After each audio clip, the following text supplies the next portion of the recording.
ini kita akan melaksanakan latihan pengenalan Daurah Janais. Sebelum itu, saya akan memperkenalkan diri. Nama saya Agnia Khairunisa sebagai pengisi acara. Sebelum menonton video ini, jangan lupa like, comment, share, and subscribe di bawah ini. Jangan lupa nonton videonya sampai habis ya. Selamat menikmati. Pengertian jenazah.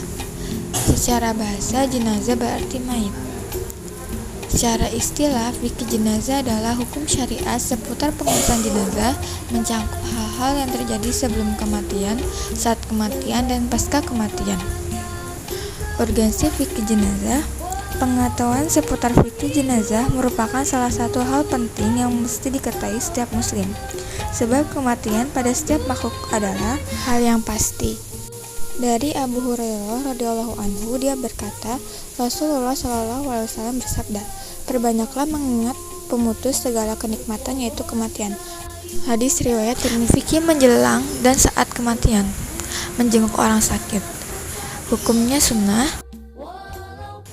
Hadisnya, Rasulullah Shallallahu Alaihi Wasallam bersabda, tidaklah seorang muslim menjenguk seorang yang sakit pada waktu sore, melainkan akan keluar bersamanya 70.000 malaikat yang memohonkan ampunan untuknya hingga pagi hari, dan dia diberikan sebuah kebun buah-buahan di surga.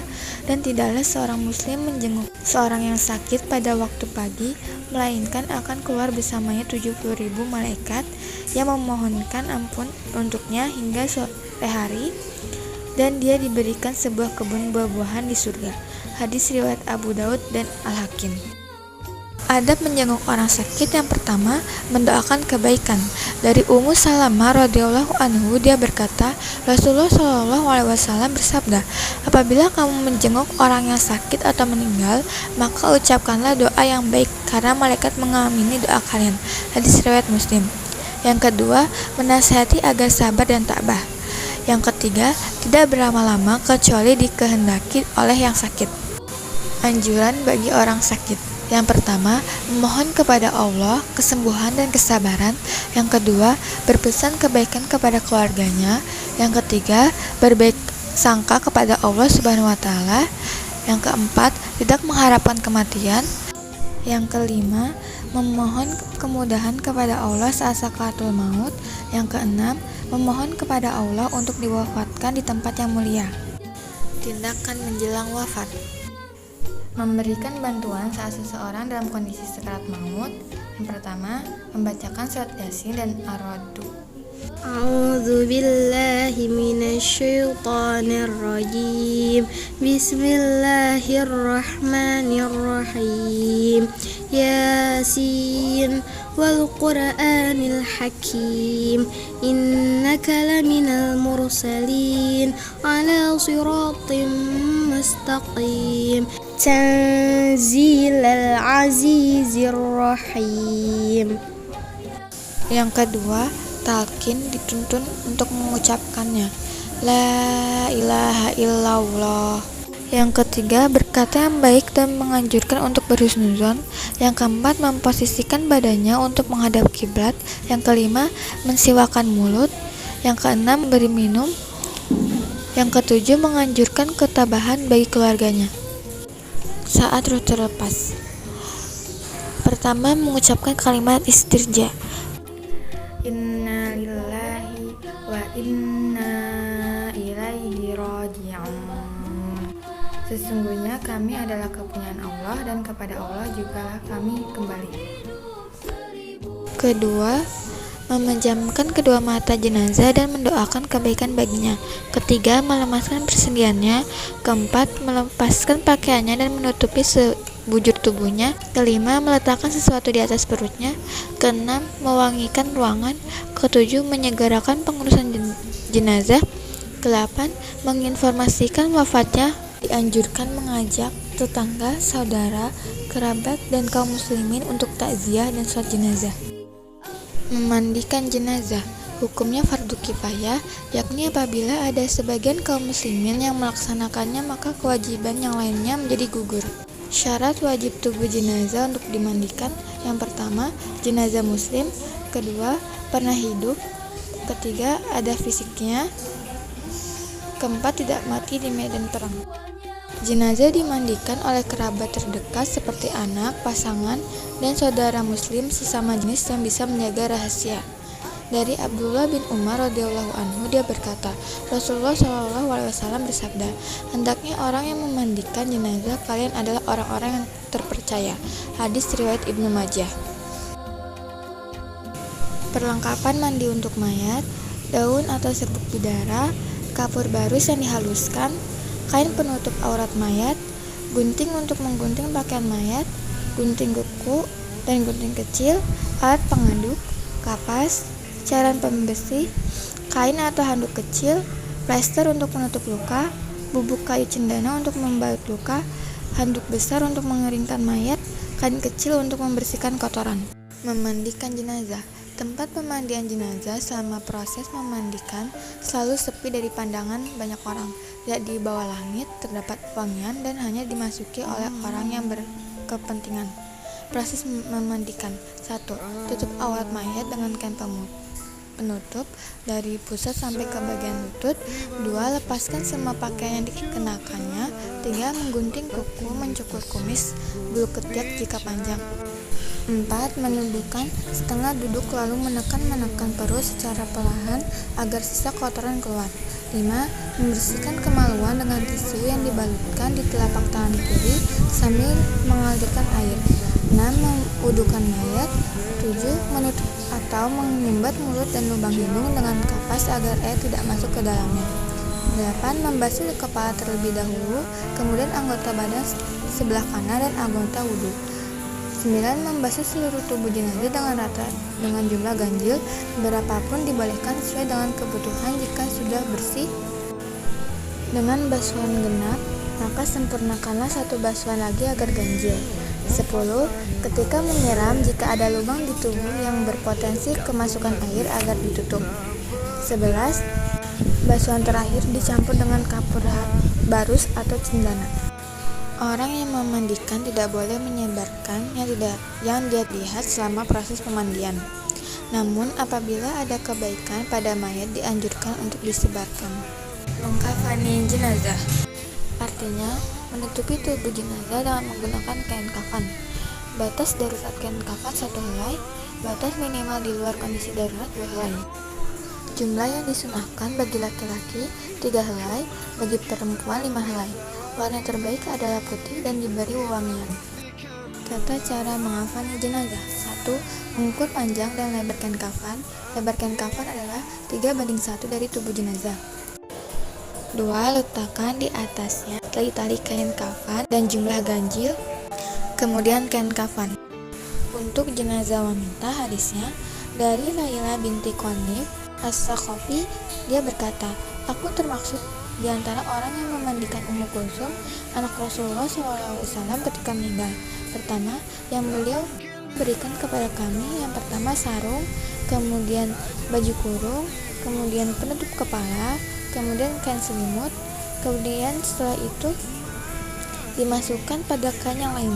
Sementara Rasulullah SAW dalam keadaan duduk di depan pintu membawakan kafannya. Beliau memberikannya satu demi satu. Hadis riwayat Abu Daud. 3. Letakkan di atasnya kain kafan sebanyak 3 helai. 4. Taburi wewangian pada bagian tengah dan keseluruhnya bagian kain kafan. 5. Taburi anggota wudhu dengan minyak wangi dan bagian-bagian lipatan tubuhnya. 6.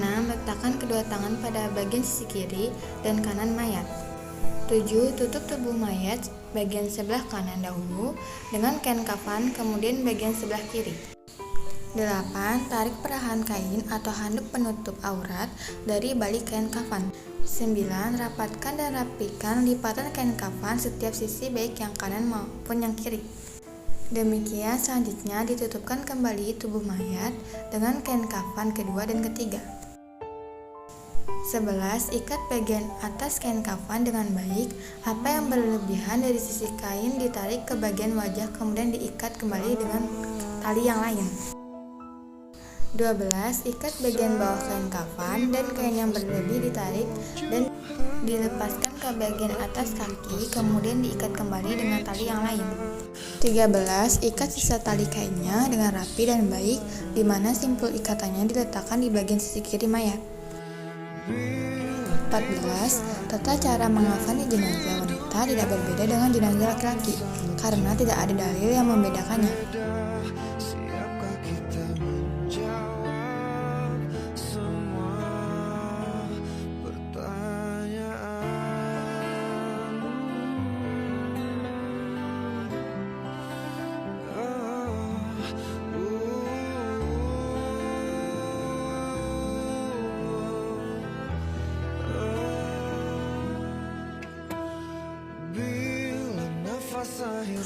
Salat jenazah. Tata cara salat jenazah. Pertama, jenazah diletakkan antara kiblat dan imam. Kedua, letakkan jenazah laki-laki dengan posisi imam berdiri di depan, jenazah menghadap kiblat. Ketiga, imam berdiri searah kepala jika jenazahnya laki-laki. Keempat, imam berdiri di tengah jika jenazahnya wanita. 5. Apabila jenazah terdiri dari laki-laki dewasa, wanita, anak laki-laki, dan anak wanita, maka posisikan jenazah seperti berikut. Pertama, letakkan posisi jenazah laki-laki dewasa pada bagian terdepan. Yang kedua, kemudian setelahnya anak laki-laki sejajar dengan kepala laki-laki dewasa. Yang ketiga, untuk jenazah wanita, letakkan setelah jenazah anak laki-laki dengan bagian tengah wanita sejajar atau searah kepala jenazah anak laki-laki. Keempat, kemudian setelahnya letakkan jenazah anak wanita sejajar dengan jenazah wanita dewasa. Kelima, maka imam berdiri sejajar atau searah kepala jenazah laki-laki dewasa dan searah dengan bagian tengah jenazah wanita. 6. Salat jenazah dilakukan dengan 4 kali takbir. Abu Hurairah radhiyallahu anhu adalah Rasulullah SAW. Salat jenazah beliau bertakbir sebanyak 4 kali dan salam dengan 1 kali salam. Hadis riwayat Daruqutni dan Al-Hakim. 7. Mengangkat kedua tangan pada setiap kali takbir. Ke-8. Tidak ada ruku dan sujud. 9. Pada takbir pertama membaca surat Al-Fatihah setelah membaca ta'awuz dan basmalah. 10. Pada takbir kedua membaca sholawat kepada Nabi. Ke-11, pada takbir ketiga membaca doa untuk mayat, di antara doanya, Ya Allah, ampunilah dia, rahmatilah dia, maafkanlah dia, ampunilah kesalahannya, muliakanlah kematiannya, lapangkanlah kuburannya, cucilah kesalahannya dengan air es dan embun, sebagaimana mencuci pakaian putih dari kotoran, gantilah rumahnya dengan rumah yang lebih baik, gantilah keluarganya dengan keluarga yang lebih baik, gantilah istrinya dengan istri yang lebih baik, hindarkanlah dari fitnah kubur dan siksa neraka. Hadis riwayat Muslim. 12. Pada takbir keempat, diam sesaat, kemudian salam dengan 2 kali salam dan boleh mencukupkan dengan 1 kali salam. 13. Sunnah mengucapkan salam secara syir atau perlahan. Penguburan jenazah. Sunnah-sunnah dalam penguburan. Yang pertama, meninggikan tanah kuburan kira-kira 1 jengkal. Yang kedua, hendaklah kuburan dibuat seperti bentuk punuk. Ketiga, hendaknya kuburan diberikan tanda dengan batu atau yang lain diletakkan pada bagian kepala. Keempat, mendoakan mayat setelah penguburan. Utsman bin Affan berkata, apabila Nabi SAW selesai menguburkan mayat, beliau berdiri dan berkata, mintakanlah ampunan kepada Allah untuk saudaramu dan mintakanlah keteguhan baginya, sesungguhnya ia sekarang sedang ditanya. Hadis riwayat Abu Dawud.